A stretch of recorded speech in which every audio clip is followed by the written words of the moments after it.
Welcome to Al and Ha, two friends talking crypto and sports. Let's get it. This is Ha from the Al and Ha podcast.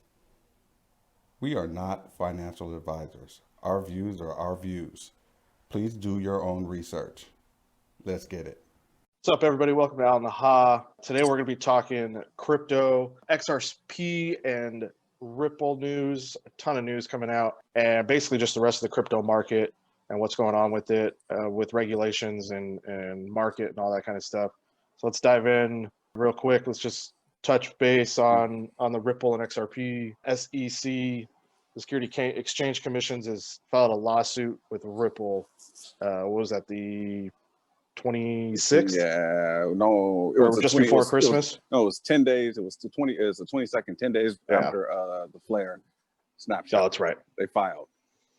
They filed, and so before we even get into this, everyone needs to understand that XRP is not for us. It's not for retail. It's not for us. It's for them. It's for the financial institutions. It's for the central banks. It's for the banks. It's for the institutional. Government. It's for the governments.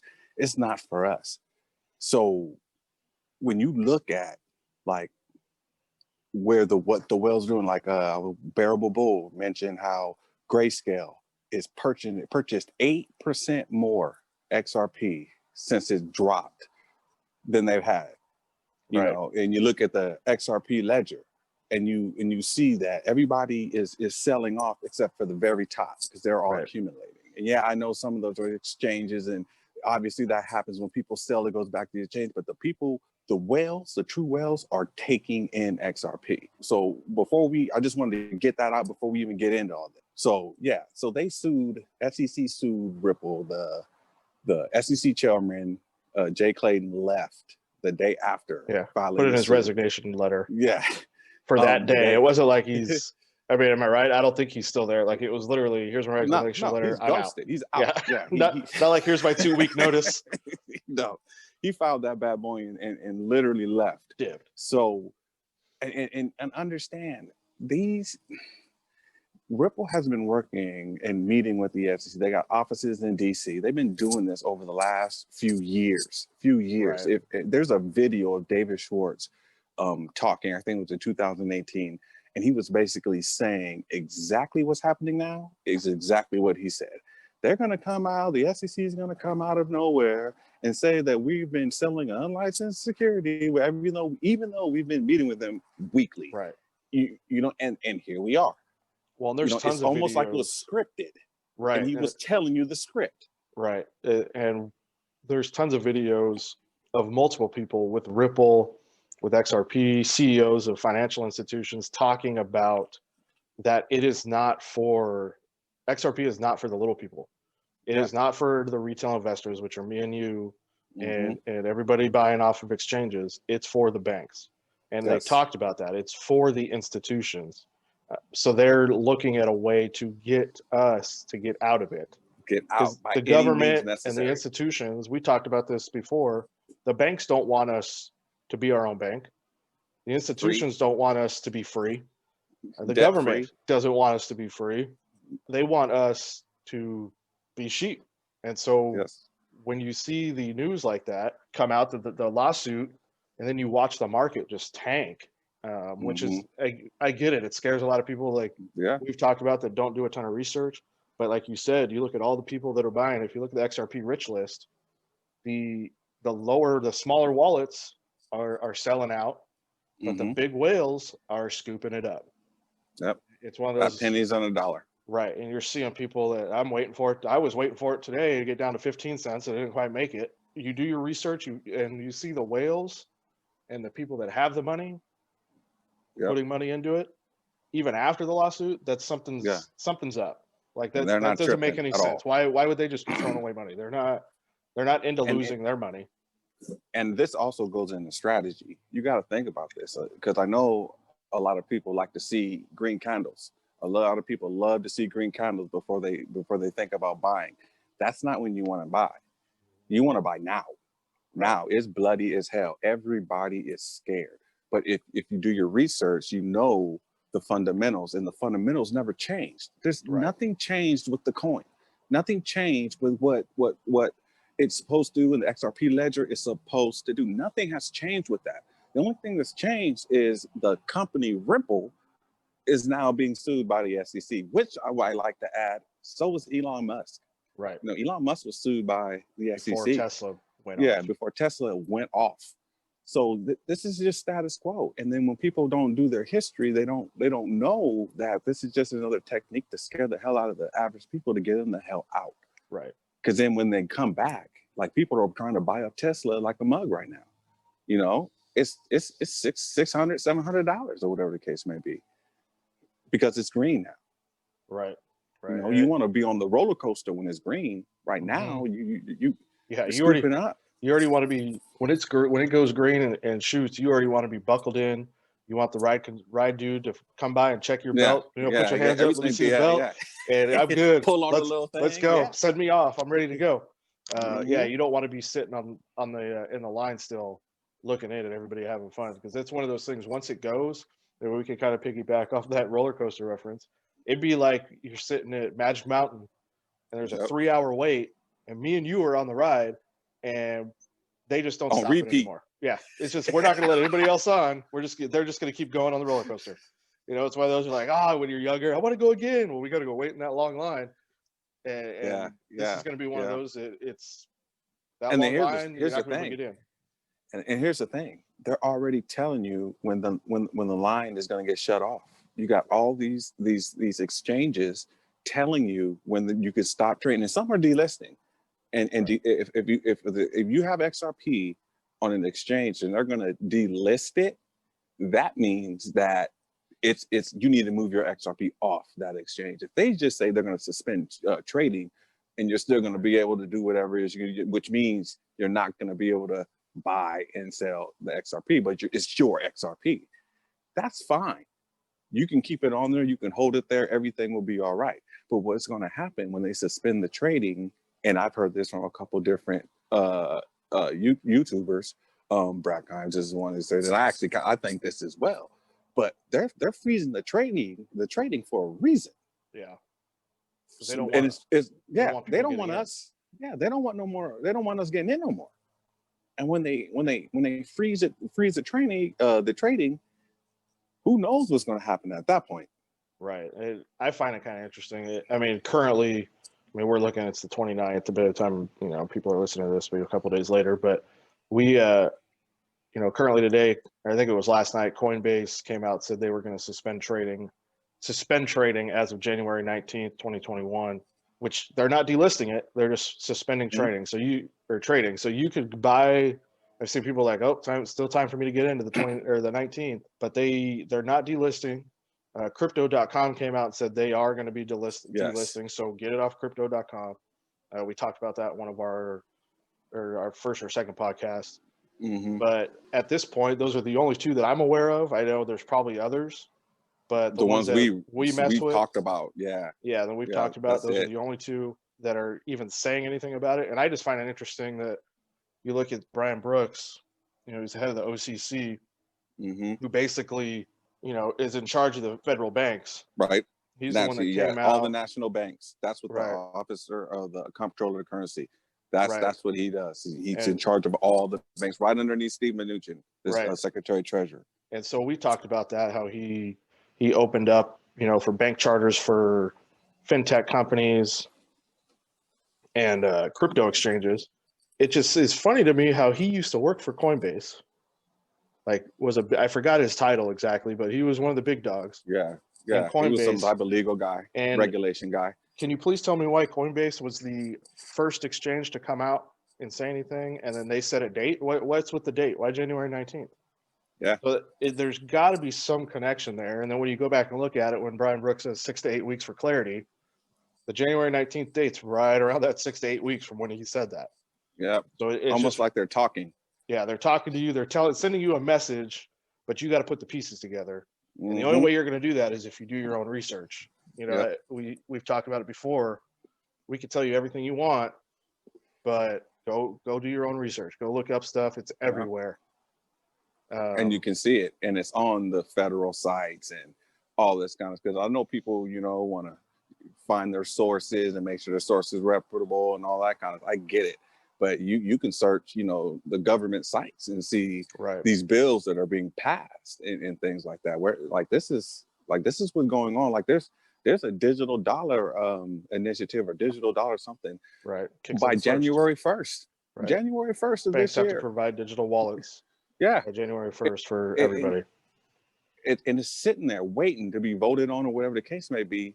But I mean, you got to pay attention to that kind of stuff, and it's there on a government site to see for Right. all of us to see. Are they going to advertise it? No, of course not, because they don't want you to know. Well, it's just like, we could get into politics, but we won't. But it's just like the stimulus bills. They talk about, we're going to send you this much money, but what's really in that bill? Like, they don't tell you about what's. You have to go look into and do Look it research on what's in that. Why we're getting See how much is $600, but they're spending how much money? Like How much is getting pushed out of the country? But that just kind of touches on. They're not going to tell you everything. They're going to tell you what you want to hear, or what they want you to know, and move on. Yeah. And I just find it interesting too. You look at like why Ripple.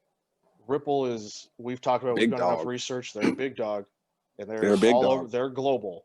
They're with SBI, which is huge in Japan. They're all over the world. BIS. Yeah, London is ready. London's ready. Yeah. Banco Santander, Bank Yeah. of Brazil, like Yeah. any country. They were in Brazil in literally- June. Right. You could go Talking to the central bank. across the world, and there's RippleNet connections. So Mhm. why Ripple? When Ripple has been in one of, I think, 2 fintech companies that was consulted on an executive order Trump passed. What was that, in 2016? His first year that he was in office. 13772. You go down and look, they talk about DLT, they talk about Ripple, they talk about XRP, and Ripple is mentioned on there as basically somebody that they consulted with and met with about all this stuff. So why is the government now turning around and screwing Ripple? One branch. Right. Mind One you, branch. It's not because 3 or 4 have already said it's a currency. right. And you have senators. I mean, you could go through the list of senators and congressmen and people in the government that have come out and stated that XRP is a currency. Mm-hmm. You have Senate hearings where people are talking about XRP and talking about RippleNet. They all know. Right. There's just They so all much know. evidence to say the government is literally trying to keep us down.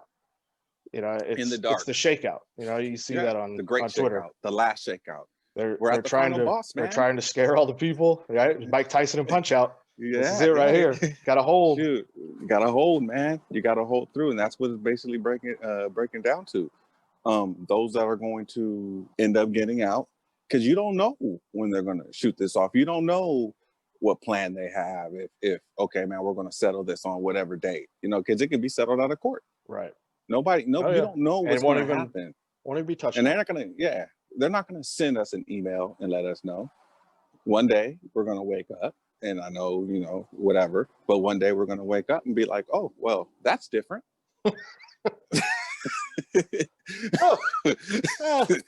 I'm going to make a call and get out of bed. Maybe I'll just sleep in today. But this is their shakeout. This is how they get us out. And they're trying damn hard. And you know what? It might get worse before it gets better. No one knows. But if you're sound on your fundamentals and you're sound on why you got in the first place, then this is nothing but another buying opportunity. Right. And the thing that people don't realize is the big dogs and the whales and all the people with money in the world, they didn't make their money being safe. They took risks. So as much as following everybody else. Right. And so that's the thing. You could look at it as one of two things. We may be crazy, but we believe we've done enough research and we have enough knowledge of what's going on and just put the pieces together that we believe we're on the right side of it. And so we may not be. That's for you to decide. But for me, I'm sitting here, you know what? All these people took these risks to be millionaires. At some point, you got to take a risk.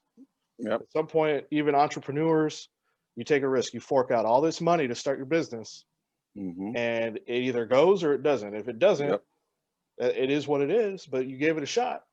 Yep. And You so won't that be left on the sideline thinking, what if? right. And for No us, more it's what not as ifs. much as like we got to work. It's a waiting game because Yep. at some point we've talked about this, back in there's been multiple like financial changes over the course of the world and I guess time. Hmm. But between getting on the gold standard, getting off the gold standard, like here's another one. Like Hmm. you're seeing it across the world.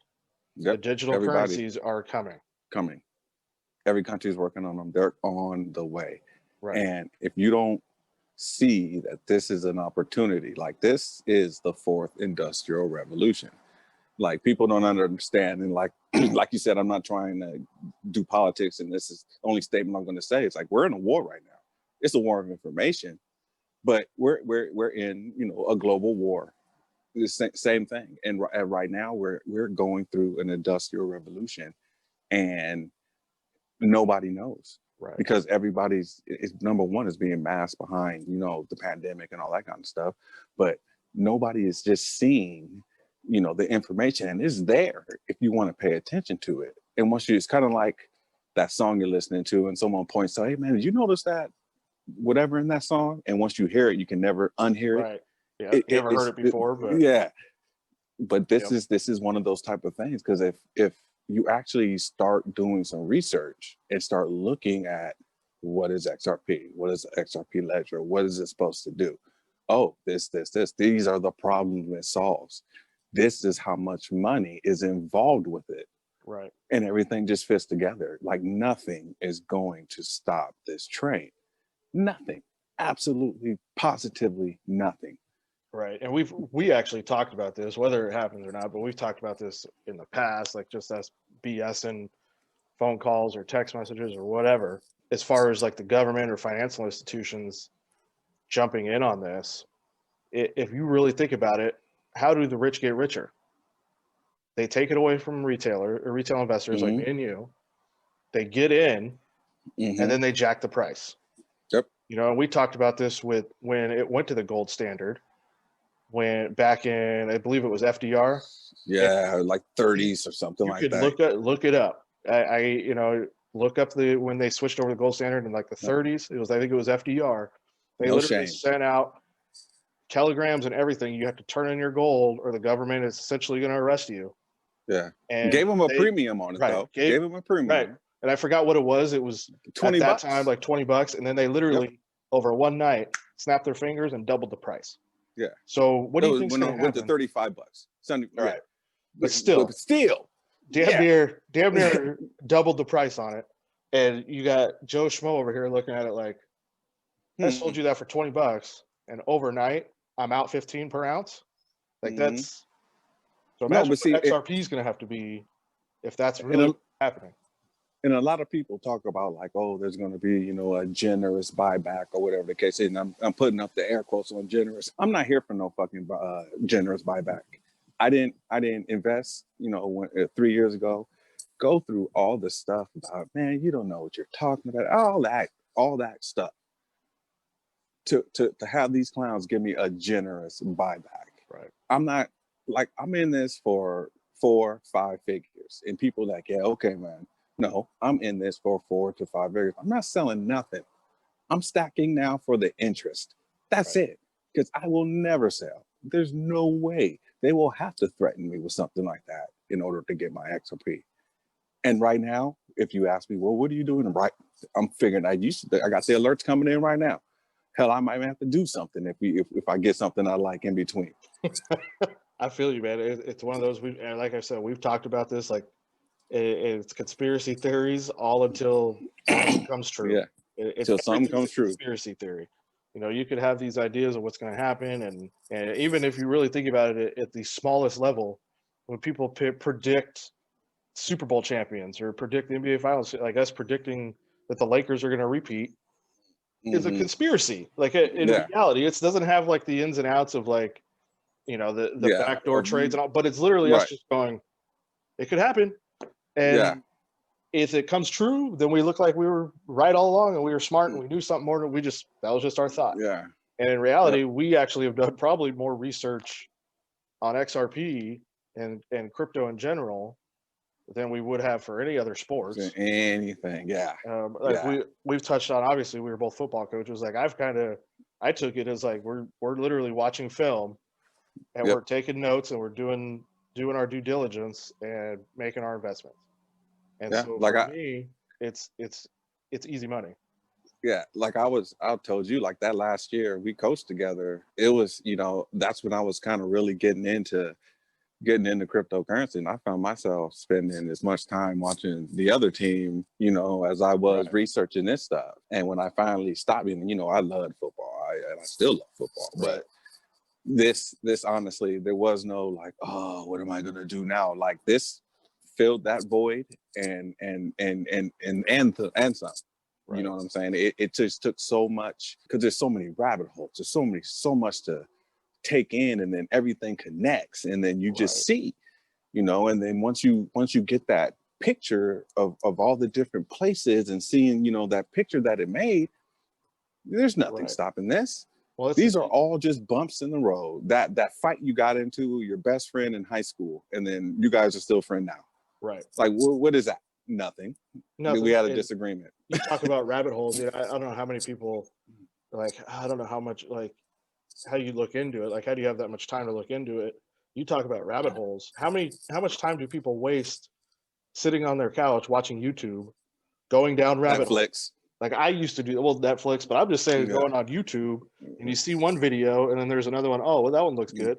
Oh, that one looks next an hour and a half later, and I've watched 15 minutes or 15 videos on YouTube and done nothing. Yeah, like, nothing productive. How about you go down the rabbit hole of Kevin Cage or Brad Kimes, or just go down the rabbit hole of crypto? Like it's the same thing. They got the videos. It's the entertainment, right? That's what they always say. We're not financial advisors. We're here. This is entertainment. But they're really just sharing knowledge. And so go down that rabbit hole. And that's essentially what we did. You obviously did it way before I did, but over some. And then the thing is you don't take their word for it. Just like you don't take our word for it. Once you hear the information, you say, oh, well, okay, well, that looks interesting. And then you go see for yourself. You go look it up. You see that article and see if there's anything else behind that article or whatever the case may be. And you confirm it. And when you get a bunch of confirmations or a bunch of coincidences that just seem to all like January 19th. Yeah, it all come on. Why is Coinbase coming out first and saying January 19th? Brian Brooks have anything to do? Like, there's just those connections that we know, or that other people in the crypto space know, that it's, I don't know. Yeah. It just looks fishy to me. Like it's like a shakeout. Like they're just trying. And then you have reassurance. I mean, people reassuring you that everything is going to be like I said, Yoshitaka Kitao is the financial advisor to the Japanese Prime Minister, and he has like 10% stake in Ripple. He runs the consortium SBI, the consortium of banks in Japan. I think it's like 50, 60 banks or whatever the case may be. He said that this little thing with the SEC will be minor. Right. Okay, minor. 90% of XRP trading and all that kind of stuff happens outside of the United States. Ripple has been saying, well, we're going to move. We could go to London, or we can go to Japan, or we can go to Singapore, or they can go to one of their places over in in the Middle East where there's already clarity. Like, and they've talked about, it's almost like, I was gonna say, it's almost like the United States is trying to hold this up for something. And that's what we haven't really touched on, because this is really the first time we dove into XRP and Ripple. But Brad Garlinghouse said that probably a month and a half ago, 2 months ago, on 6 months. Talked about it on CNN, talking with what's her name, Julia Chatterley. He's on there constantly. You can go look at it, and talking about how the U.S. is just so behind that they were thinking about moving their headquarters over to Japan or Singapore, where there's already clarity, and they don't have to deal with it, but they want to do it here because they're a U.S.-based company. Yeah. He's talked about tons of times how Bitcoin and Ethereum are running already have clarity, and they have clarity. And then it's been 2.5 years, 3 years since that, and nobody else has clarity. Nobody else in the crypto space has clarity. Let's just be clear on that. Like, there's other than Bitcoin and Ethereum, all the other cryptocurrencies have zero clarity as far as the SEC is concerned. And the funny thing is they talk about this lawsuit. Brad Garlinghouse said it like this is an attack on the full crypto market, not just Ripple. They just chose the big dog. Right. So when the big dog ends up being cleared, what Everybody else happens just then? falls. Everybody Yeah. else goes in the same line. Mhm. And yeah, why are these other companies that these blockchain companies that use the cryptos, they're not being sued? Like it's the same dynamic. Like and even actually, if you really think about it, like if you look at I mean, I could be way far off here. It's just me, you know, spitballing here. But you look at somebody like, you know, like I've talked about Zill, or like Quaint, or How- this is blockchain. How about Jed McCaleb at XMM? Well, but I'm not even talking about just blockchain. Like you look at like so Zill is using Zill tokens, oh, yeah. but there's like, but Ethereum Ripple too, is a but they already got their shit. right, but Ripple is a separate company. Yeah. Like if Ripple imploded, and we've talked about this, Mm-hmm. XRP would still be there. Yep. You know what I mean? So it's not like if Ripple imploded, XRP just disappeared. Goes with it. No, XRP the is retail there. part of it would. Right. I mean, a lot of us would fall off, but and that's probably exactly what they will want. But the rest of these guys, these institutional cats, yeah, ain't nothing gonna change for them. But that's not gonna happen. But you touched on Jed McCaleb, who, you know, branched off from Ripple, and he's with XLM and Stellar. It's the same thing. I saw something today that next is going to be, you know, Stellar getting a lawsuit. Mm-hmm. If anything, but again, Ripple is the big dog, so they're going to go after Ripple. If that falls, they definitely ain't going to sue Stellar. Mm-hmm. And besides the fact that, you know, Jay Clayton's whole ass stepping down, for all we know, the new chairman could just dismiss, like, we just had to dismiss the charges. So you don't really know what's going to happen here. No, what we do know, it's fishy as hell. Right. And just the timing of it, the whole nine, you know, it's all fishy. And it's like, you know, how I would think a banker would think, or how I would think, you know, people with power would think, you know, let's fuck the little guy just for Christmas. Yeah, we can do that. Let's just do that. Get them, you know, get them down, get them out. Cause you know, we don't want them in this. Right. We got to get them out. Yeah, we started it. We needed them to start the program and get the liquidity going and show that it can work. But now all that's proven. We don't need them no more. Let's get them out. And they're inflicting maximum pain right now. And like I said, don't be surprised if more news comes out to really try to beat it in to get people out. And we talked about this on the first crypto podcast we did. If you're going to get in this game, you got to be willing to sit through the 30 or 40% swings and not bat an eye. Right. And be willing to buy, because it's not about the price. The price, we talked about this, the price is a distraction. Right. It is, because these whales are buying it up, but it's the XRP ledger. It's the protocol. That's what's valuable. Right. You know what I'm saying? And until they shoot off the price, and people think that the price is until they shoot it off, then it's worth 20 some cents. But when they, you know, need that compartment to carry 4 digits, 5 digits, then everything changes. But the protocol is still the same. It's always been the same. Right. And honestly, even we've talked about this too, and I don't think it's going to happen, but even if Ripple, the lawsuit gets filed and say the SEC wins, that doesn't change XRP status. That essentially especially Ripple in other countries. Right. Well, essentially Ripple is the messenger. Mm-hmm. I mean the payment rails and the token is the XRP ledger and XRP. Yeah. So it's still there. So who's to say that, you know, that does happen, but then clarity comes out that it's a currency, and the government essentially, what do you think the government would really want to do with XRP? You think they would want to run it? Like, just a thought. You think they want Brad Garlinghouse and Chris Larson to make all this money? Like, how much XRP do they have? Let's talk about how much. Like, so and then control the escrow, right? Pumping out $1 billion a month, right? So yeah, ultimately, and it's probably about that. If we want to, it's always about money, right? So you got $1 billion escrow coming out every month, and you have this company, you know, that controls it. Right. They jack the price up to $2,000, $5,000, $10,000 a price. And now this, you know, place over here, startup in in San Francisco can go buy a country. Right. Yeah. Potentially. I mean, they can. I mean, if you really think about it, like that's probably problematic. a little bit, like they could potentially like, oh, we're gonna pump this price. We'll make it, say we'll make it 10 G's. Like Ripple then becomes like probably the most valuable company in the world. By far. And talk about power, because that's essentially what it is. It's money. Mm-hmm. Like money is power, and as much as people don't want to think about that, it is. And this type of money holds its value, right? And it's only going to go because up. You can't inflate it. Yeah, you can't inflate it.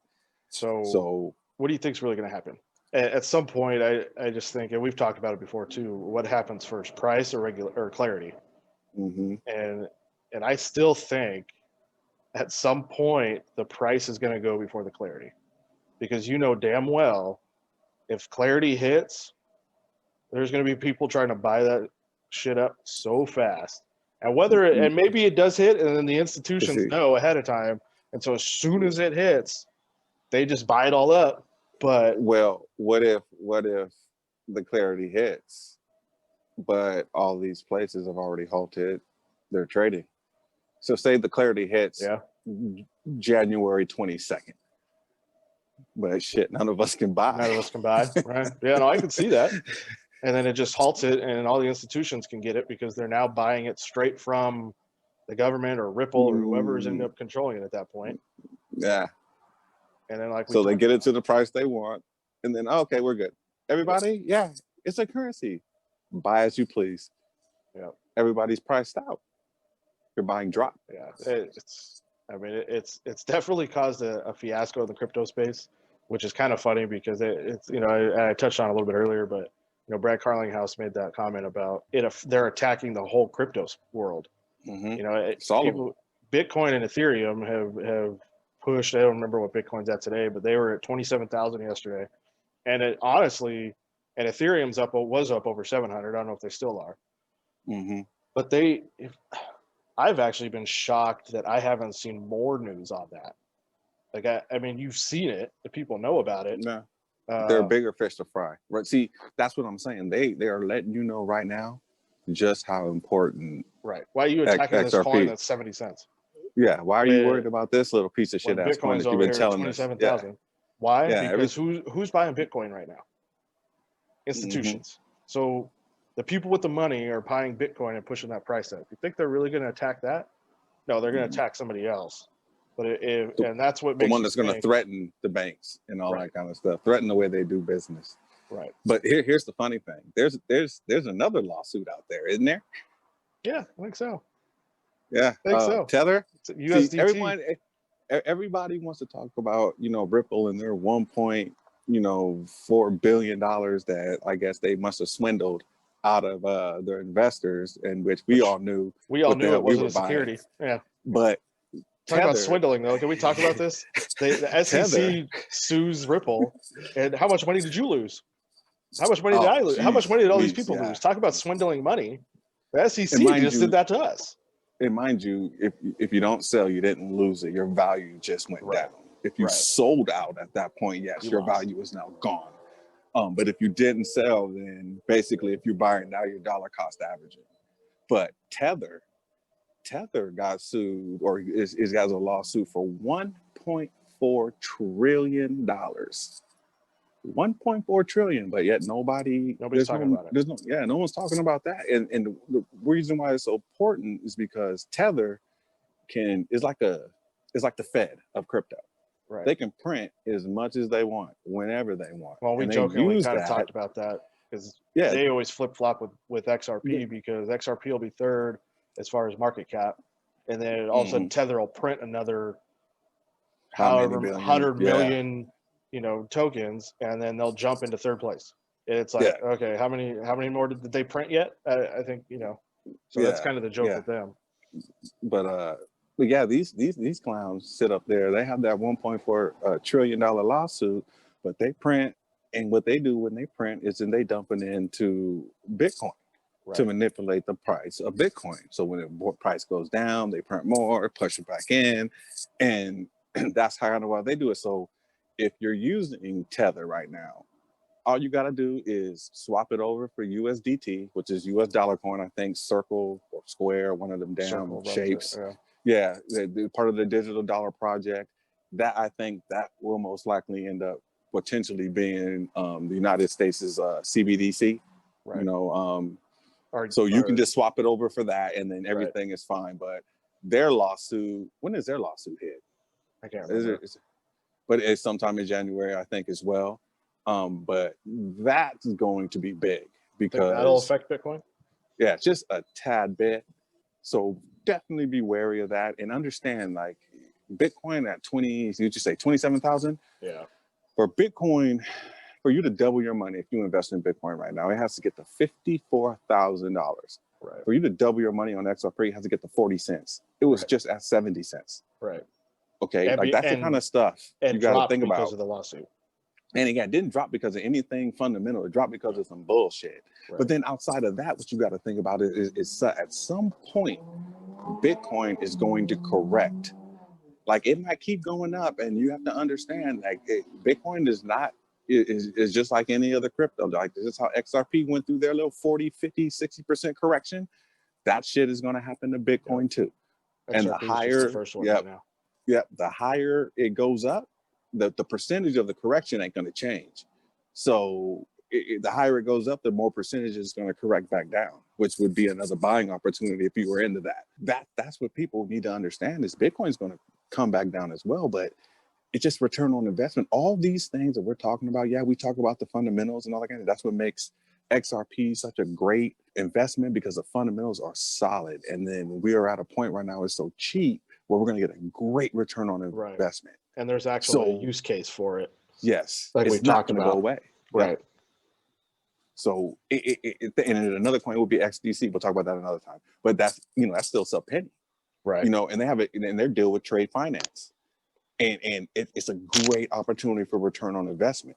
But that's what this is about. It's about getting that return on investment. And then what you're seeing right now is they only talk about Bitcoin when it's doing an all-time high or it's crashing, but they don't ever talk about like what else does it do. Yeah. You know what I'm saying? You're not going to buy food or anything with Bitcoin. It'll be like taking a gold coin to the supermarket. Right. It's like, you're not going to do that. There's other coins for that. And you're seeing right now from the news and from the media and all that kind of stuff, and from the SEC, just how important XRP and Ripple is, because they want us all out. Right.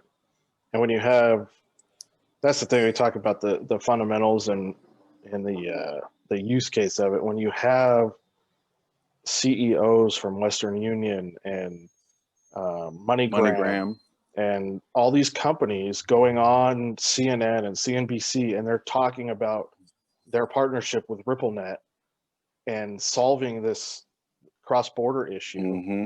that's a real thing. Like, nobody's talking about Bitcoin solving any issues. Mm-hmm. Nobody's really talking about anybody else. It's at least mainstream. And this isn't even really mainstream. You have to literally be paying attention to know what, like, what we And people- see. What we Like see. Julia Chatterley's on CNN, I think Finance or something, or Right. CNN International or some stuff like that. It's not even on regular CNN. Right. It's not on. Yeah, she isn't on like the U.S. She's like in London or something. Like, she's got like English. I don't know exactly, but I never see her I on think TV. it's English. Yeah, It's always on YouTube or Twitter. Mhm. And it's same with the money. Me and you, because we research stuff, we see that MoneyGram CEO is on Fox Business or on Mhm. CNBC or whatever, and we Mhm. we go watch it because we know that they may mention something. Yep. But the regular person has no clue. It's like I touched on, when in our first podcast when Ashton Kutcher went on Ellen.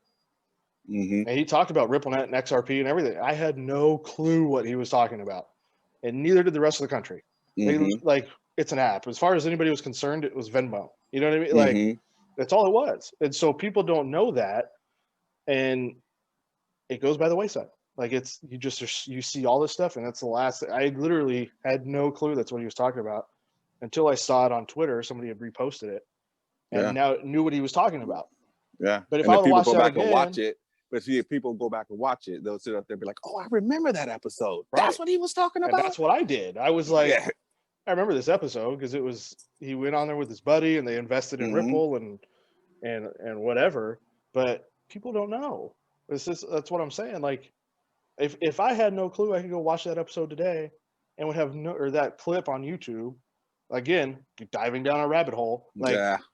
you could pull up that clip of like, you always see like the Ellen like giving away money to everybody and whatever, or she has, Will Smith on and he's giving away this for whoever.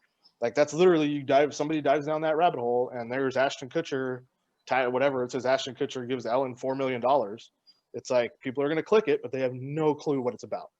Mhm. So, and that's the thing is the regular people. How many? I don't even know how many views that thing has. Like, I would love to look it Probably up. not. Yeah. Probably not not much.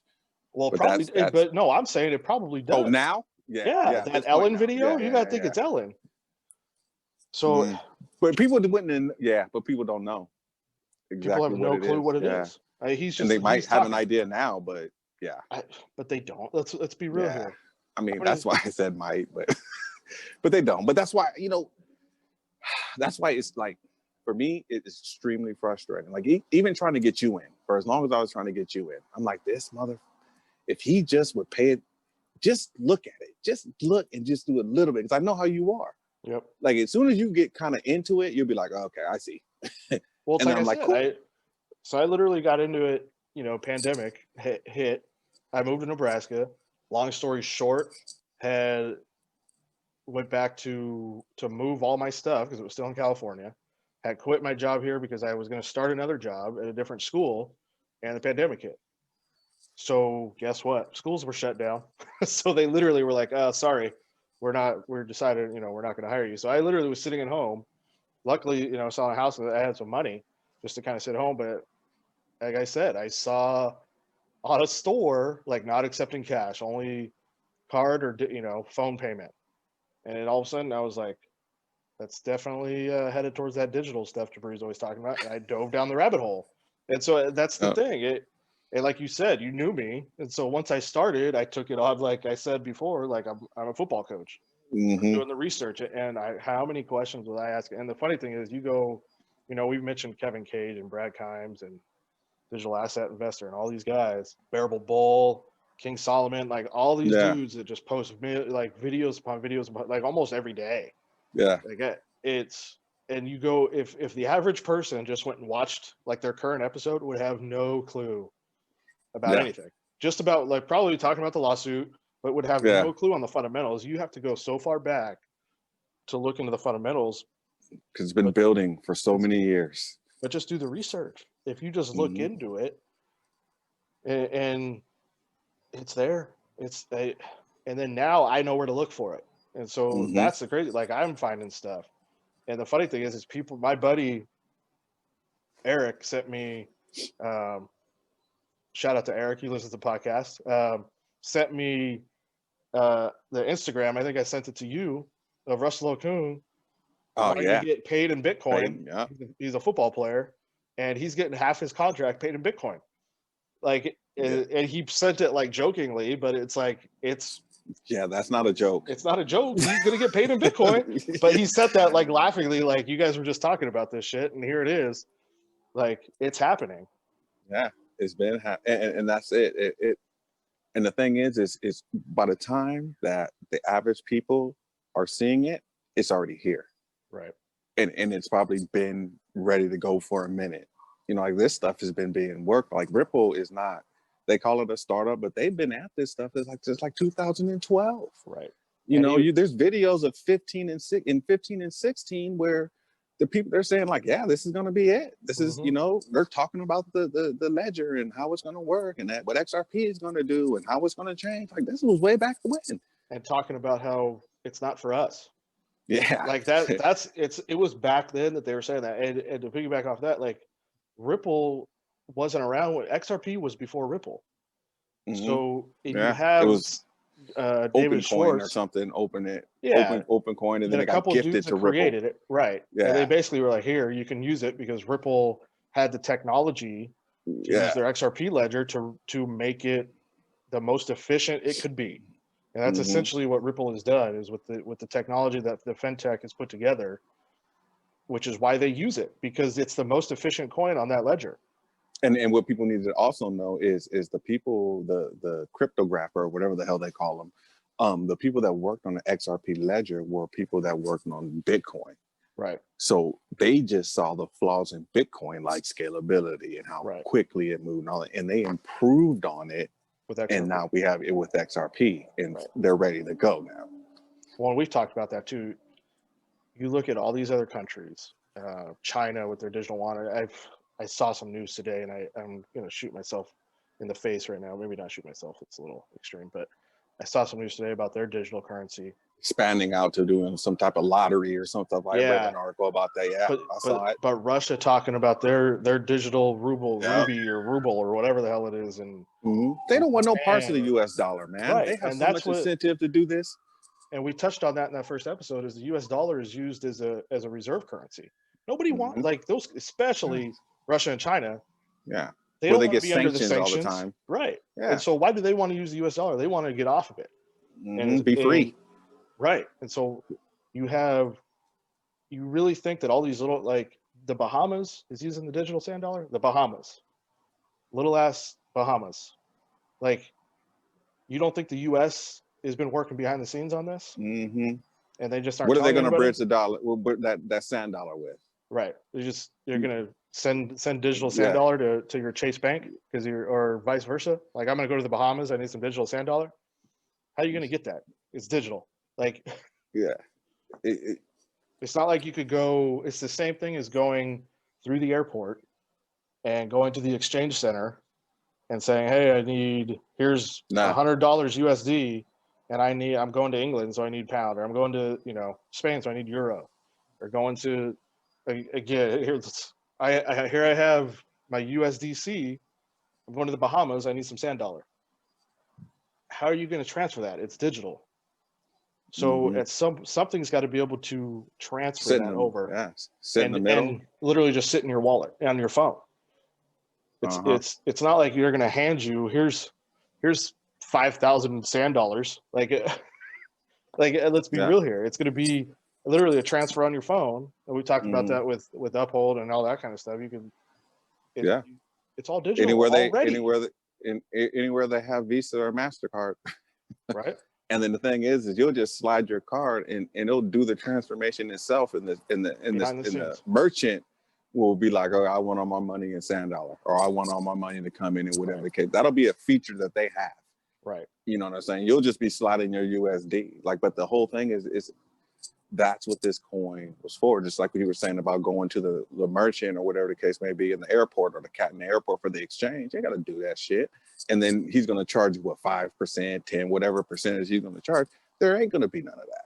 Right. All that, if they even do have cash. I mean, if, depending on how that goes, but even if they did, say they even still had cash and cash was around, would you want to go send your freaking US dollars to some cat for an exchange and then get hit on the exchange rate at 5% when you can do it yourself Right. instantly?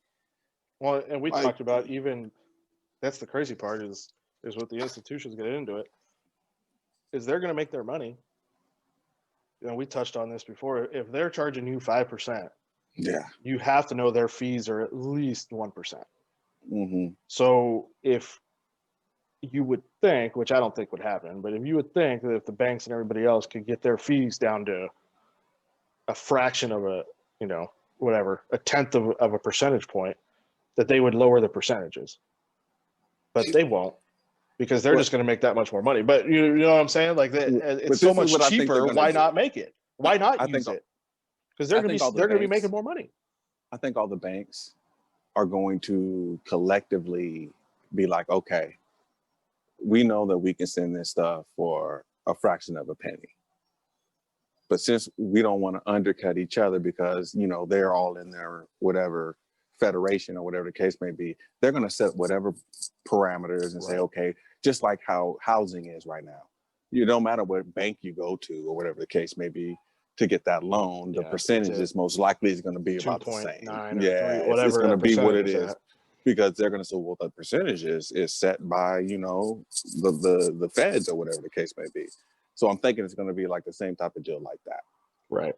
And that's the thing is the main institutions, the JP Morgan Chase, the Bank of Americas, the Wells Fargo are going to have those percentages. So say it's at 5%, and that's when you see, as funny as that just popped into my head, you see like the commercials, the car commercials for like bad credit. No, and I forget which one it is out there. It's like the dude in Lancaster, the car commercials out there, the used car the lot. General. No, it's like Camacho Auto Sales or Camacho Auto Sales, and it's like bad credit, no credit, we'll approve you. Yeah, because they're going to go out on a limb and say, we'll approve you, we'll give it to you at 12%. Yeah, We'll approve you at this loan, whereas the bank will just say, no, we're not going to do it because we're probably not going to get our money back, even at that high percentage rate.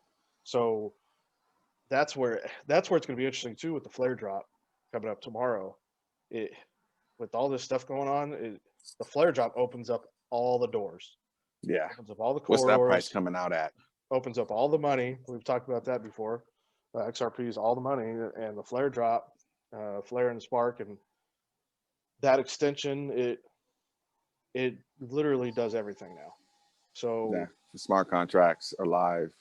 Tip into that DeFi derivative market. You know, the derivative market is I over a quadrillion. I know low end is 700, 800 trillion, but I think that's just what they're showing us. I'm always in the thought that they'll lie at all points. So if they're saying 700 trillion to a quadrillion, I'm thinking it's probably double that. You know, kind of like that three guys rule, three girls rules from American Pie. The girls are saying, "Oh, I hooked up with two guys, but it's really six," and the guys are saying they hooked up with six, and it's really two. Yeah, yeah. So if these clowns are sitting up here talking about, it's only 7 on the low end to a quadrillion, it's probably like 14 to 2 quadrillion or something like that. Yeah. So it's just a boatload of money that the flare is going to allow XRP's settlement and liquidity to tap into.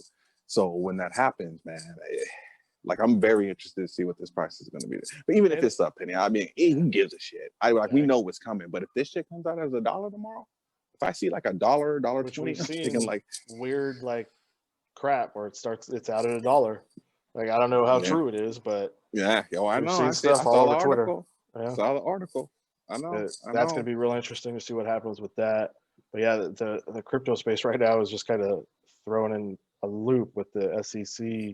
And again, it's because why is the crypto space so like thrown into a loop because of it? Because Ripple has been working with the government.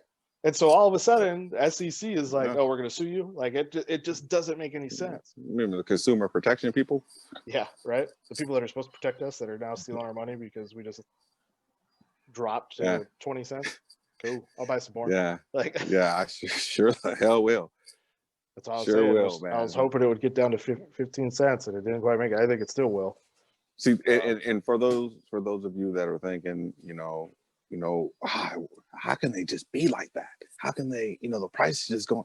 When you've done enough research and you're at the point where you've accepted how crypto is, and you just understand where the finish line is. Right. Okay. Like, hey, if someone said, "Hey, you got a 2-mile race." Okay, at the finish line, it's going to be you're going to be first. It's going to be whatever you want, but it's a 2-mile race. They didn't tell you about the landmines, the twists, the hills, the dangerous animals. They didn't tell you about none of that stuff. It's just you're running that 2 miles, and then I think honestly, right now we're in that last quarter of a mile, and it's the hardest part of the race, and for those there's a lot of people, bound out, and I get it. You gotta do what you gotta do.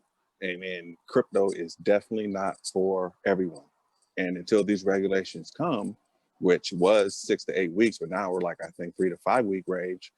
Until these regulations come, it's going to be volatile, extremely volatile. Right. But that's why I love this game now. I love this volatility. I'm telling you, it goes back to even this morning, me irritated that it didn't go to 15 cents. If I would have got in at 17, when it took 30 minutes, it shot back up to 30 or 24. Yeah.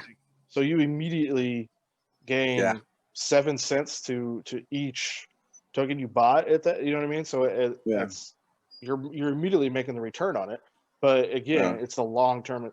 I've always looked at this as, and I think you told me this, and even people that I've watched, it's like, do not put your money into it unless you can afford it. And so for me, it's just like it was going to be sitting in my savings account. Essentially, this is I get it. It sucks. Like we talked the first podcast. We talked about a 999 investment because of what I got in at, and now back to where I was. Like it could go lower, but it's but shit. at the I'm same in the time, negative again, man. I'm back in the negative. I at the don't same break even time, to about 29 cents. But what do we talk about though? It's a long term. Yeah. Like as much as I'm like, here we go. It's going back down, but I'm not. It's not like I was going to pull it out at $1. You know what I mean? Like we're playing it for this long term. We're playing it for the freedom. We are playing it for the financial freedom, like the generational financial freedom. That's what me and you personally. I don't know what everybody else is playing for, but that's where we think it's going, where it could literally change our family for generations. Yeah. And so and on piggybacking, man, with that, like that's why I got in. Because I've always, we touched on this before, we've always tried to hustle and all that kind of stuff. We knew working 9 to 5 or whatever the case may be was not going to get it done. But when I stumbled across this and I started, learning more, and then I saw the potential, and then, there's an XRP calculator, and then I see tweets from Joel Katz, and he's talking about $1 million coins, and I know he's bullshitting, right? He's bullshitting. But the whole fact of the matter is, maybe. But the whole fact of the matter is like I saw this as an opportunity to literally, like, I know if you've seen the Knight's Tale with Heath Ledger, right. You know what I'm saying? And he's talking about how he wants to be a knight, but he's a peasant.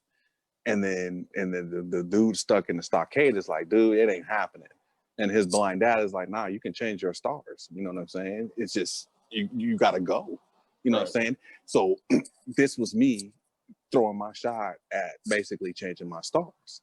And the way I look at it, I think this could be the moment where this is the fourth industrial revolution and quadrillions of dollars flow into a coin that has, 100 billion, and it's going to be very limited and it's deflationary. Like I look at all that and I'm willing to take my shot. And you know what, if I'm wrong, worst case scenario, then I work till I'm 65 or 62 and I retire. Exactly what I was going to be doing anyway. That's kind of where I was at with it. Luckily, like I said, I had some extra cash on hand to be able to get in and start as, I guess, put as much money in as I could at that start. But, it's since then, it's just been a slow game. Like I that's the thing what people don't realize is with these lower coins, and we'll get into it in another podcast, but XDC, XLM, ZIL, like there's ADA, like there's so many coins that you can't get into Bitcoin. It's one of those, like I kind of laughingly was like, I think I mentioned to you, like, like jokingly, like thought about like, oh, if I put in, when Bitcoin was back around like 10 G's, go buy one Bitcoin, and now I'd be like, oh, I made 17 grand. But it's again that how many XRP you get with that, right? And the return on investment. So when you're sitting here telling me that my $10,000 would have made 27,000 now, or $10,000 into XRP would have made $30,000, with a triple, you're tripling your investment, whereas you're just over doubling your other one. Like it's, and then it has so much more potential just to skyrocket farther than that. And at what point Bitcoin's going to stop at some point? Well, the thing is Bitcoin is already at an all-time high. Right. Like, and I'm not rooting against Bitcoin, but I tell you this right now. The only Bitcoin I own is from the Cash App, and that was because my grocery boost was already used. And then did you just move it to an exchange and switch it out for XRP? No, it's still sitting there right now. I think I'm just going to put it back in a USDD, but I don't. But that's the reason why I don't own any Bitcoin outside of the fact that proof of work doesn't work. But no. I need the utility. Did you notice on Cash App that what was it at 5% Bitcoin, and now it's at 1%? What? They changed it? They changed it. I wonder why. because people probably Oh. saw that. We're like, oh shit, I can get some Bitcoin. It's at $27,000. So they probably used the shit out of that boost. And Cash App was like, oh, we got to do something about that. We're paying out way too much money. Oh yeah, no, I haven't checked that. I did it. I Yeah, went to the I grocery store a saw couple it. of I days think ago. yesterday because I went to. That's funny. I was checking it for something, and I saw it was at 1% now, and I was like, wow, they changed that real quick. Like They showed it in. at 1% of what you spend. Like, how much money do you have to spend to get one? Let's like 260. Yeah, I don't even know what that Come is. on. 2.7 million, like to get But I will- $27,000. I will tell you this. I put Cash App on my alerts on Twitter because they one time they gave 20 minutes. They said they will that's give right. you 99% off a purchase under $50, and you have 20 minutes to do it. And I literally saw the damn tweet at like minute 18, and I couldn't get a buy-in soon enough because I texted my wife. It was like, "Babe, get in on this." And then I think that little 15 or 20 seconds killed me. Yeah, blew it. Well, Because as soon as I put it in, it was like, too late. Well, I didn't have it on either. And then you told me about it, and I immediately put it on my Twitter notifications. So I get all the updates on it now. I did a thing this morning with the, share it and reply with your Cash App tag. Yeah, And, potentially win and give you whatever. And they have incentives for people to basically ditch. And that, what did you say? Cash App is what, Circle? And what is Circle? Circle is a technology company. I don't know exactly. Yeah, Cash App. I can't remember if it's Circle or Square. But they're or not a bank. No, the thing, that's Cash what App was Square, I think. Yeah, but that's the fight between the technology side of it and the banks. You know what I'm saying? The banks don't want to relinquish no power, and then you have these technology cats coming in here offering the Cash App, giving you Bitcoin, giving you I mean, the wife used it yesterday. She was looking at their stuff and saw the receipt and noticed that what she actually paid because the boost was on. Right. It's just like they're giving this stuff away. And even if you, because it has the ability to do the direct deposit, which we've talked about. Even if you just said, you know what, I'm going to use my Cash App card for fast food purchases and groceries and whatever. Like I think they have Sam's Club on there now. Yeah, they do. You could just say you budgeted out. Right. Shit. Say you budgeted out how much money you spend a month on, fast food and the groceries at the grocery store, and you just you could redistribute your checks or your work and just have, say it's every 2 weeks you're sending $500 to your Cash App. That's, for me, that's a high end as far as like we don't spend that much on fast food and dropping the bucket over here, pimp. Right. But that's what I'm saying. You could literally, I mean, it's just as easy just to go on there and move it, but you could just at any time. Right. I did it at the grocery store the other day, literally standing in line, and I was like, oh crap, forgot to move money over. Took 20 seconds. Like it's not complicated. And again, you're saving 10%. And even if you turn around and did the 10% and bought XRP with it. Do you think they're running on XRP in the ledger? No, because that snatches out right now. And then you can use that value right now. Like when you pull that out of your bank. Yeah, but you could do that on Uphold too. So that's what makes me think that they're just fronting. Like a Nostro Vostro? Yeah, they're fronting the money on it. And I'm assuming, I don't know. You would think it'd have to be somewhere because I literally am standing in the grocery line and 5 minutes later, 5 minutes later, swiping the card and it's going through. And I'm talking, it wasn't like, I think I had like $20 on it. And then the thing I is, had to put in like $150 to pay for the grocery bill. Even when you're sending it back, like if you send it back, it's next day.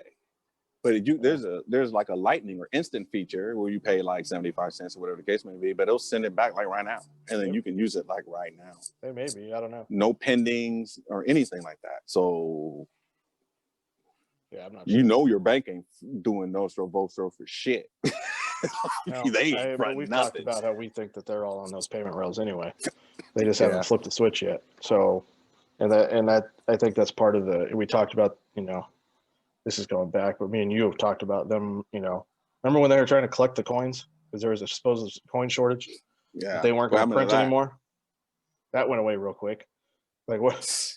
Like not that anybody's using cash anymore, Like, But shoot, we yeah, go places and I'm like, are they even accepting cash? Like, we've been trained well. Just kinda- Success. The yeah. plan is working. I mean, it is. How Yeah. do you change the minds of 7.7 billion people? You know, fear. Yeah. Push Fear it, and- push it, and- push it. and subliminal messaging. Yeah. I mean, No where more we at? cash accepted, cards Mhm, only, mhm. coin shortage. Yeah. I And don't here we know. are. And you know, that's what I'm saying. Like, going into a store, like, do they even accept cash anymore? Like, Like I don't even and they do, I- but that pops into my head now. bring my wallet anymore because Just use your I just double click the phone and all Yeah. my beep, Yeah. hover it over beep, and I'm out. I'm not touching jack. Don't have to. Why? Right. Yeah. Since you guys are gonna force this crap up, I'll use it. Yeah. Okay. Well, I'm right there with you. And that's the thing. Like, at some point, it's happening. It's not a matter of if; it's a matter of when. Mhm. And people talk about 3 to 5 years, and that's bullshit because it's already started.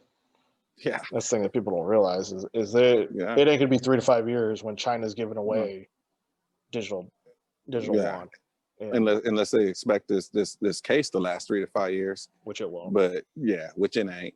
So yeah, once this case gets resolved, it's curtains. Like it's over. There's nothing holding any of these institutions holding these trillions, if not quadrillions of dollars from saying we're good to go. Let's Yeah. light it up.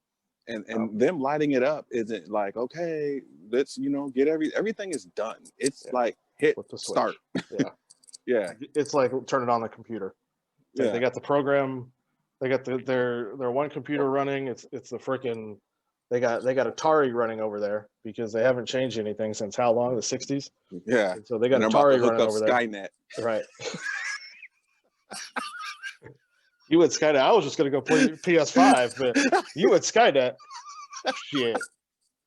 That freaking robots That's running you. around the world and shit. Shit.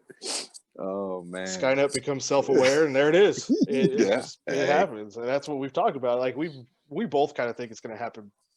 Probably not literally, but pretty much overnight. Like, it's going to be like we're going to probably wake up and just kind of be like, "When did this happen?" And Yeah. it's kind of crazy. And I've talked about it. It's just the slow rollout. Go, like I said in our other podcast, go look at your AT&T app. You could pay with Bitstamp. Like, that's kind of odd to It's me coming. that nobody said anything about that, but it's there. So They're that's not ready where- to say anything about it yet. right. And you see, But there are clues You see if on you pay American, attention. you see on American Express's website, they don't say anything, but there's their Mhm. RippleNet Yeah. access. Yeah. Imagine that. Bank of America doesn't say anything, Hmm. but you go investigate their website, and they're talking about Yeah. Ripple Real- patent. Ripple patent, real-time gross settlements. Like, it's happening, but nobody's talking about it because they don't want you to know. And They all know. And there's a what we reason why really they're know. the 0.1%. And There's a reason why. And it's bad when you call banks and Joe Schmoes don't know shit. Yeah. Oh, I have no idea what you're talking about. But that's Yeah, how I they did want that it. once. So did I. I did that.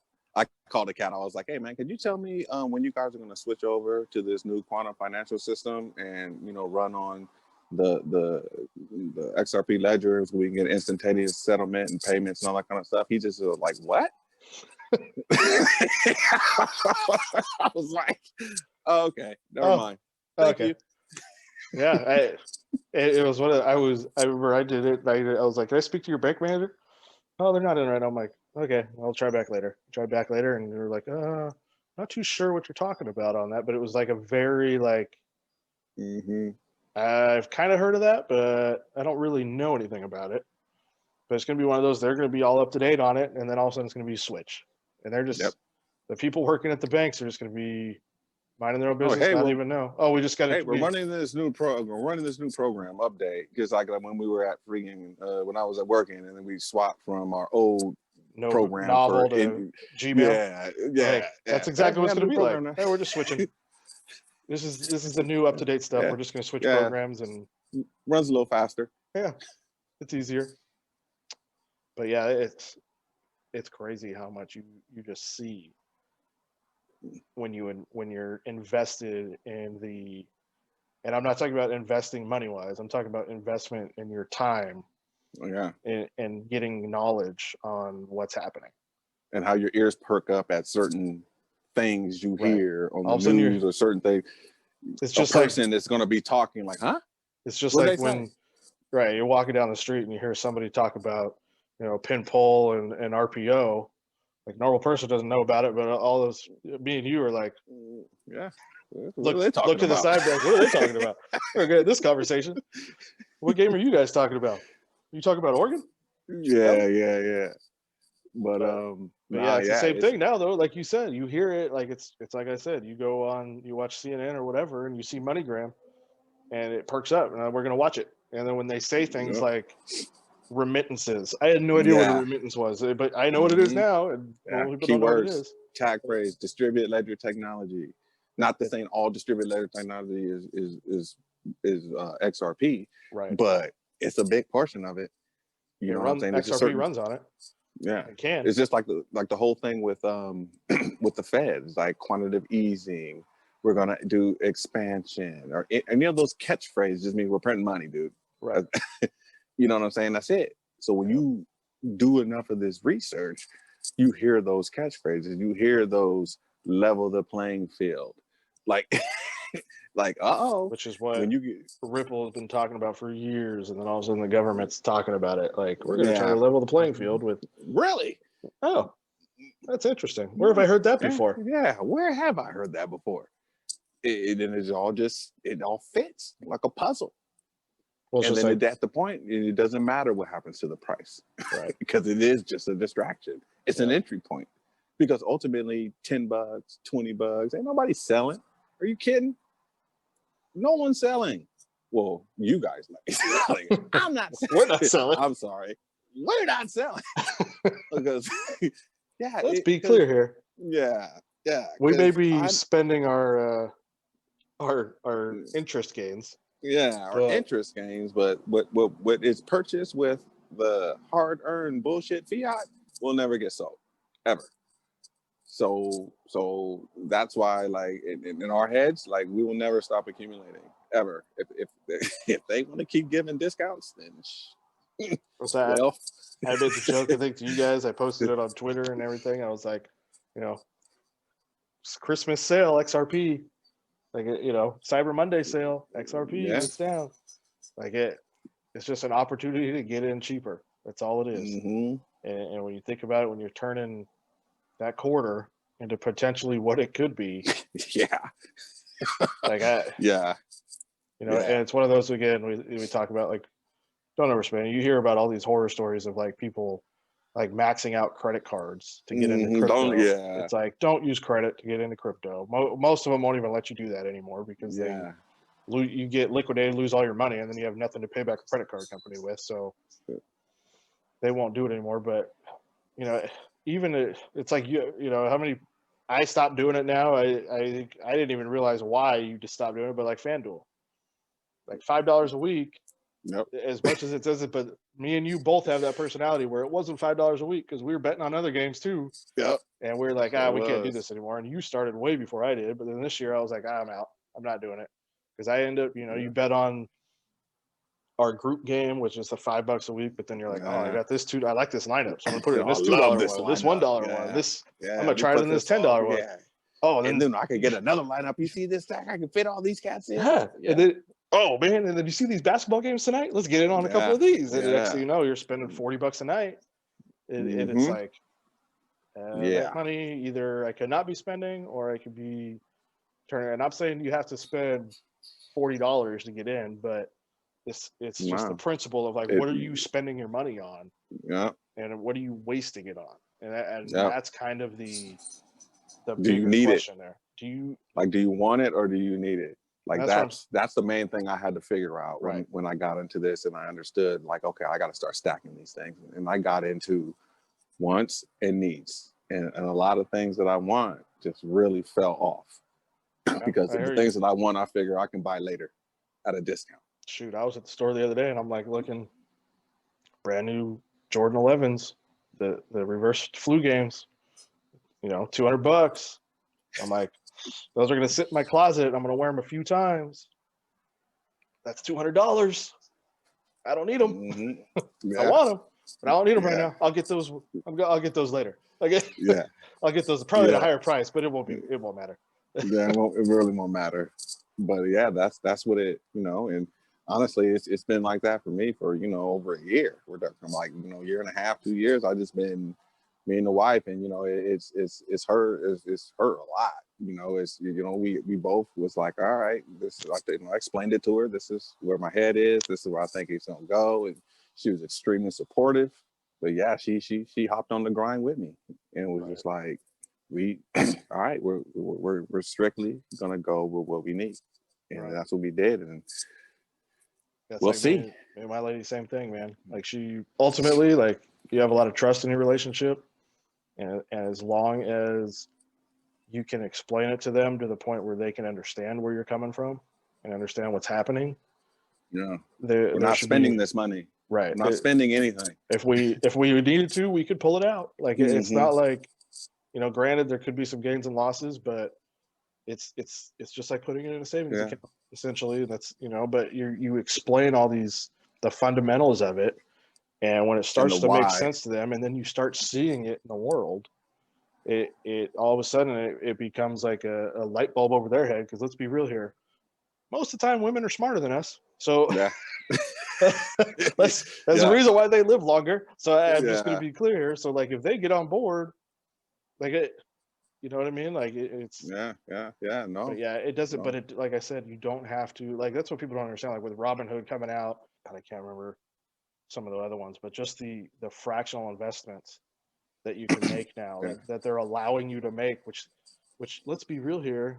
In order to be accredited investor, Yeah. you had to be lot of in money. over $10,000. Yeah. How many people can just throw $10,000? Yeah. And then in reality, like, what are you buying? You're gonna buy Amazon? Yeah. How Get two how of much those money? or three of those or How whatever. much money are you making on Amazon with $10,000? You're not making any money Right. with $10,000 on Amazon. Like And then, but see, that's the accredited investor thing. But that's how eventually or initially how they keep us out.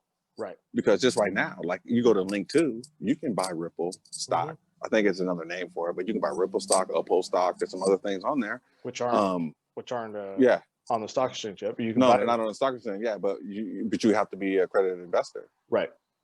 You have to So be it's a able to way that they throw can money at it, whatever. Yeah, a certain Right. amount of money at it. They're not even going to deal with you. and that's But where that's why- Robinhood comes in with their fractional or even Mhm. Uphold. that you could get fractional. Yes. You could Mhm. literally just when you put in $20 and say you did buy $20 worth of Amazon stock, and it goes up. Obviously, it's going to go up fractional at 20% at $20, but Mhm. even it's if it goes up, your money's growing. Mhm. So it's one of those like It's all Like, about make- percentages. right, and make your money work for you. But that's the thing is what people need to understand is like you touched on with Bitcoin. Like, what does Bitcoin need to get to at this point to double my investment?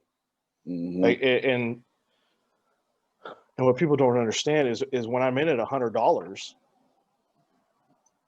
Bitcoin literally has to go to what $54,000 for me to get $200. Yep. Like Like you're not gaining $1,000 every time it goes up Yeah. $1,000. you're not like that's It's what people about don't understand. percentages. And when you get into something like it's at a smaller rate, XRP, XLM, XDC, ZIL. I mean, I could go on and on. Cardano, Algo, like you're getting in it at under $1, and most of these are under 10 cents. Some are in the 30s. Mhm. XDC's under a penny. Yeah. Like, when they go, What use case? perfect example, ZIL. I mean, we've talked about it. You didn't get into it, Kicking myself on that one. but I got in it at just over a penny, and it's up over 9 cents now. Yeah. So, so 9 extra money. And people say it's only a penny. Bitcoin's at no. It's about when you drop get in. $100 on it, Mhm. or whatever you want to drop on it, you're making that per, like we touched on, was it per 10,000 shares or 10,000 tokens essentially for every Mhm. penny. you're gaining $100. So if you could get to that 10,000 token mark, Right. that's the goal. So if I'm in XDC, if I can get it, I'm under a penny. So how much money do I really need to get in to get to that point where I can get to 10,000 tokens? Or if it goes up a penny, I'm making $100. Like that's the return on investment that we're talking about with XRP. Whereas Bitcoin, it's not there. Like you have to have the shit ton of money to get that return on investment. And it's like investing in the Dow Jones at like whatever 30,000 right now.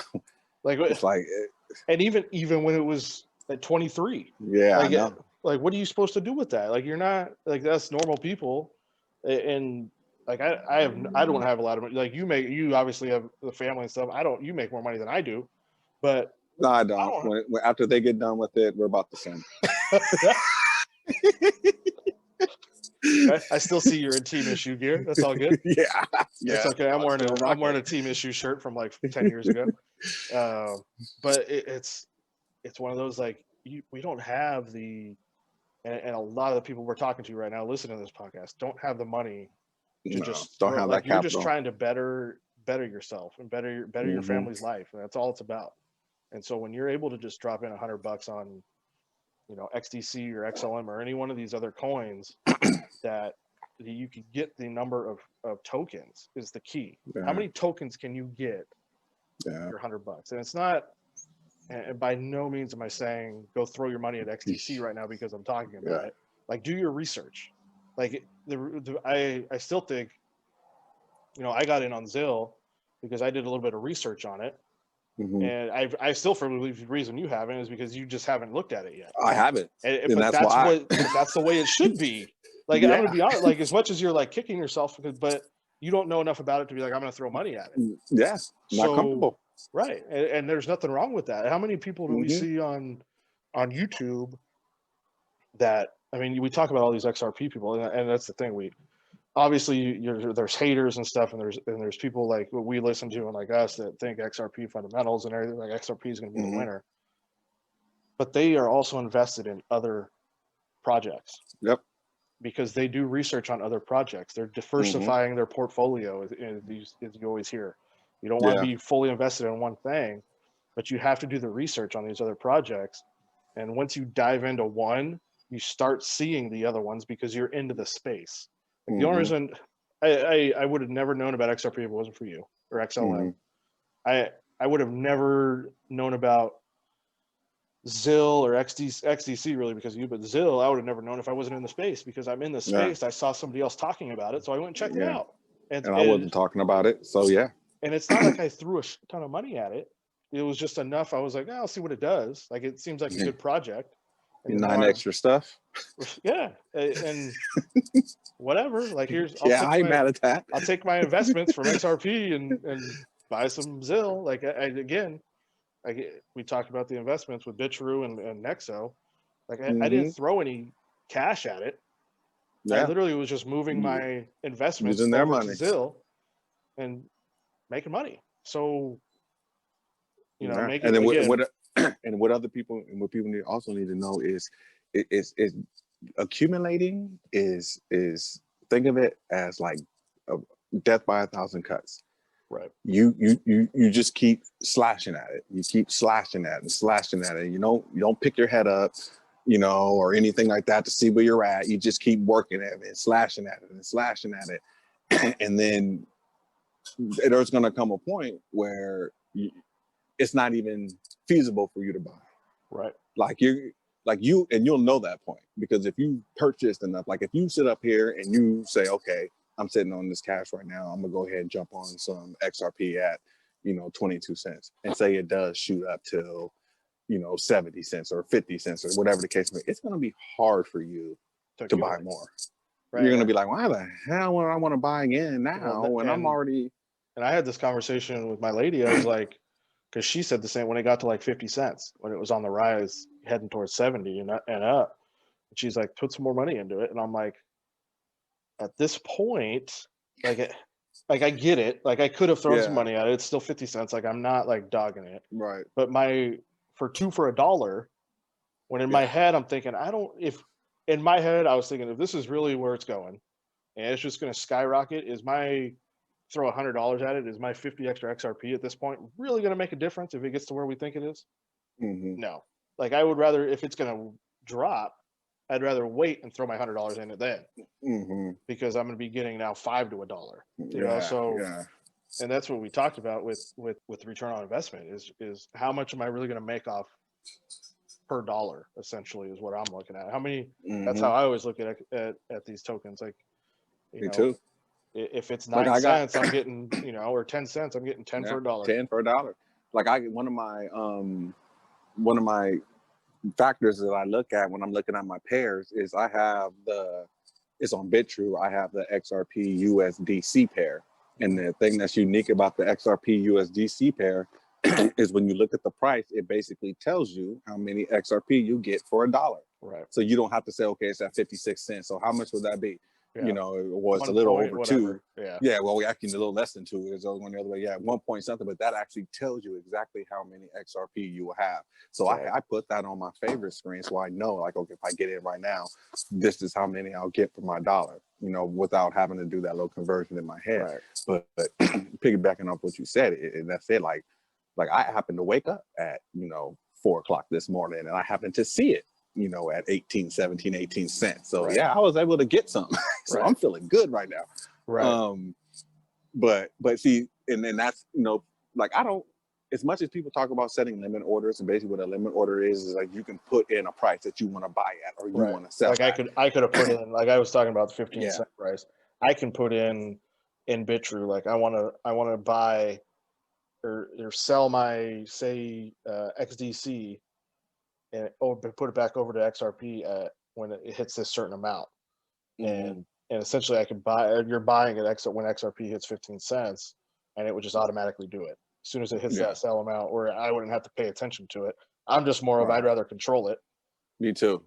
Just in case, like if it's running up and it passes that 2.5, and I'm like, okay, I'm gonna wait, and it runs up again to 7.5 or 3.0. You should receive your $600 stimulus check as soon as tonight. Damn. So I got that. Switch flip. Don't tell me that. Don't tell me that. XRP, take a dive, please. Shoot. But here's the thing. I bet you that we get a little price spike. People are gonna buy. How much do you think people are really gonna sit back and wait on this? I don't think a lot. I think, well, the catch is, I think you're gonna get people, and I'm not gonna name names, but we have friends that are, I know one will listen to this podcast, and I love him to death, but he just doesn't know enough about it. And same with the guy who you would talk to. You get nervous, and you don't have enough knowledge that I'm getting text messages like, the hell's going on? Like, I'm having a heart attack. It's like, it was just at 70 cents and now it's down to 18 cents. And I'm like, just relax. It's kind of like having to explain, but you don't do the research, and I get it. It's not hating it. It's not, but at least you're reaching out. And that's what, me and you have constantly, you do it. I don't do a ton of it. I do it more on Twitter just because I'm on Twitter a lot more, but you on Facebook, like, like if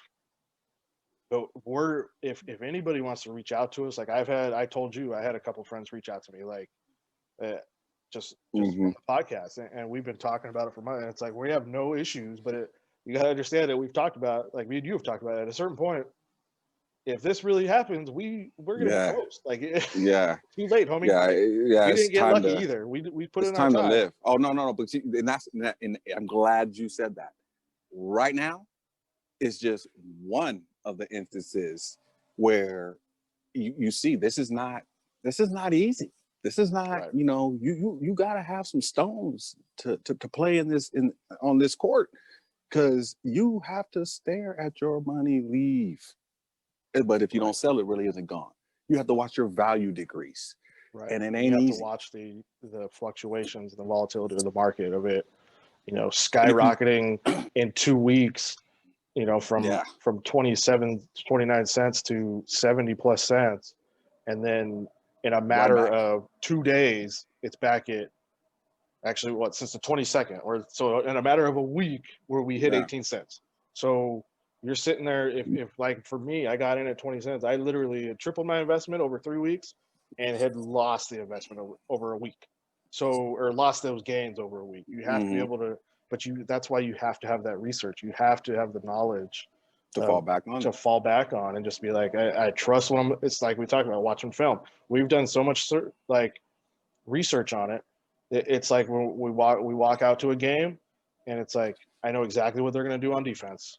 Like I have no issues. Like as much as we win or lost games, a perfect example is Hart. We always talked about it. It's like even when I was playing at Canyon, everybody knew what we were going to do defensively, because you watch film and it didn't change. And for people that know, I know they're listening to the podcast that coached at Canyon or played at Canyon, or it's the same thing. You line up in trips, we're in cover 3, you line up in there, where it's the same nonsense. So what we're looking at it is the crypto state.